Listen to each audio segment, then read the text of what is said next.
Break के बाद एक बार फिर आप सभी का स्वागत है। बढ़ते हैं अगली खबर की ओर। महाराष्ट्र की राजनीति में हर वक्त नया ट्विस्ट आ रहा है। इससे पहले बीजेपी ने मुख्यमंत्री के लिए एकनाथ शिंदे के नाम की घोषणा कर चौंका दिया। इससे पहले तक चर्चा थी कि देवेंद्र फडणवीस मुख्यमंत्री होंगे और एकनाथ शिंदे उनकी सरकार में डिप्टी सीएम होंगे। हालांकि राज्यपाल से मुलाकात के बाद फडणवीस ने प्रेस कॉन्फ्रेंस कर कहा कि शिंदे मुख्यमंत्री होंगे और वो सरकार में शामिल नहीं होंगे। इसके कुछ देर बाद बीजेपी के राष्ट्रीय अध्यक्ष जेपी नड्डा मीडिया के सामने आए। इस दौरान उन्होंने कहा कि बीजेपी केंद्रीय नेतृत्व ने देवेंद्र फडणवीस से आग्रह किया है कि एकनाथ शिंदे सरकार में वो डिप्टी सीएम बने। जेपी नड्डा ने कहा, देवेंद्र फडणवीस ने घोषणा की है कि एकनाथ शिंदे मुख्यमंत्री होंगे। उन्होंने बड़ा दिल दिखाते हुए कहा कि सरकार को बाहर रहकर समर्थन देंगे। बीजेपी का समर्थन शिंदे को रहेगा। यह हमारी पार्टी के नेता और कार्यकर्ता का चरित्र दिखाता है। हम पद के लिए नहीं, विचार के लिए हैं। महाराष्ट्र की जनता की भलाई हो और विकास हो, इसका ख्याल रखते हुए फैसला लिया गया है। लेकिन बीजेपी की केंद्रीय टीम ने तय किया है कि देवेंद्र फडणवीस सरकार में शामिल हो, सरकार में पदभार संभालना चाहिए। केंद्र ने इस बात को निर्देशित किया है कि देवेंद्र फडणवीस डिप्टी सीएम के तौर पर कार्यभार संभालें। जेपी नड्डा के इस बयान की कुछ ही देर बाद केंद्रीय गृह मंत्री अमित शाह ने कहा कि फडणवीस ने डिप्टी सीएम बनने का फैसला लिया है।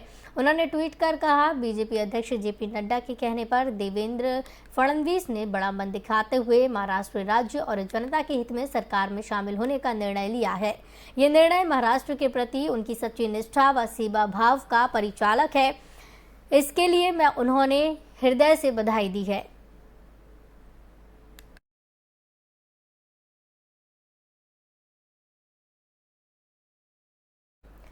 उद्धव के इस्तीफे को लेकर अभिनेत्री कंगना रनौत ने बयान जारी किया है। उन्होंने कहा कि विश्वास तोड़ने वाले का घमंड टूटना निश्चित है।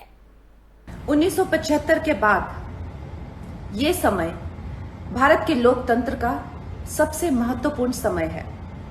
1975 में लोक नेता जेपी नारायण की एक ललकार से सिंहासन छोड़ो की जनता आती है, सिंहासन गिर गए थे। 2020 में मैंने कहा था कि लोकतंत्र एक विश्वास है और सत्ता के घमंड में आकर जो इस विश्वास को तोड़ता है उसका घमंड टूटना भी निश्चित है। और ये किसी व्यक्ति विशेष की कोई शक्ति नहीं है, ये शक्ति है एक सच्चे चरित्र की। और दूसरी बात, हनुमान जी को शिव का 12वां अवतार माना जाता है और जब शिवसेना ही हनुमान चालीसा को बैन कर दे तो उन्हें तो फिर शिव भी नहीं बचा सकते। हर हर महादेव, जय हिंद, जय महाराष्ट्र। 1975 के बाद ये समय भारत के लोकतंत्र का। अशोक गहलोत ने कन्हैया लाल के परिजनों से उनके घर जाकर मुलाकात की है। इस दौरान वो संवेदनाएं देते हुए दिखाई दिए। वहीं कन्हैया के घर से निकलने के बाद अशोक गहलोत ने मीडिया से बात करते हुए कहा कि ये घटना बहुत ही दुखद है। इस हत्या से पूरा देश दुखी है। उन्होंने कहा कि हत्यारों के इंटरनेशनल तार जुड़े हैं। सीएम ने आगे कहा कि इस मामले की फास्ट ट्रैक कोर्ट में सुनवाई हो। सीएम अशोक गहलोत ने कन्हैया लाल के परिजनों को 50 लाख का चेक सौंपा है। वहीं उन्होंने गंभीरता से इस मुद्दे पर बात करते हुए कहा कि प्रदेश की जनता और देश के लोगों में इस मामले को लेकर गुस्सा है और ये साफ दिख रहा है। हमारी पुलिस ने अच्छा काम करते हुए आरोपियों को गिरफ्तार किया। वहीं कुछ ही समय में ये भी पता चल गया कि इन दोनों आरोपियों का इंटरनेशनल कनेक्शन है।